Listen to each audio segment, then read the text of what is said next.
في شهر رمضان. اختيار من ربنا، هذا الرسول، يبقى جاءت الهداية من ربنا في الرسول الأول.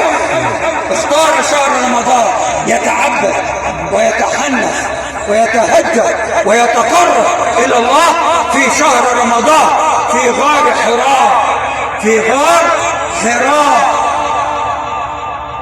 فتعجب أهل مكة من فعله ومن صنيعه، ولكنه لم يبالغ، لأن الهداية هداية من؟ هداية الله. وظل المصطفى يتعبد إلى أن أراد المولى أن يجعله سبب في الخير كله لمن يقول الله ومحمد رسول الله. فجاءه جبريل في هذا الشهر الكريم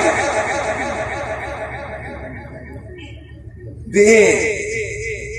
بهداية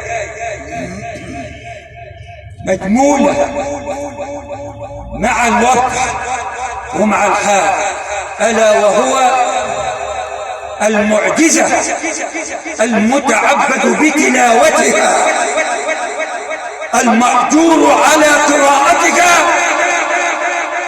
المقرب